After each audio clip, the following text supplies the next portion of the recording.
আমরা সবাই premature delivery হয় আমাদের সবার। এতে কি হলো, তার মানে যে মাটা জন্মগ্রহণ মানে মাটা জন্ম দিচ্ছে বাচ্চাটা, তাকে ওই বাচ্চাটাকে দেখাশোনা করার ভার পড়লো, কারণ ওকে তো বড় করতে হবে, ও তো ইন্ডিপেন্ডেন্ট নয়, ওকে ধীরে ধীরে বড় করতে হবে। এই করে করে একটা জেন্ডার রোলস তৈরি হলো, মানে মায়েরা বাচ্চাদের দেখাশোনা করবে, তাদেরকে ধীরে ধীরে বড় করবে, আর যারা পুরুষ তারা সে সময় বাইরে গিয়ে শিকার টিকার করবে।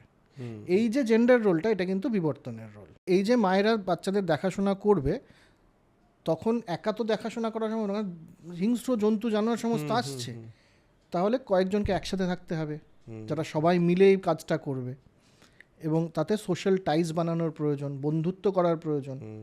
এই জন্যে মহিলাদের মধ্যে ইমোশনাল কোশেন্টটা বাড়লো। সায়েন্সে এখনও বলে যে মহিলাদের মধ্যে বিবর্তনগতভাবে ইমোশনাল কোশেন্ট বেশি, তারা সোশ্যাল স্ট্রাকচার, সোশ্যাল টাইজ অনেক বেশি ভালো বানাতে পারে।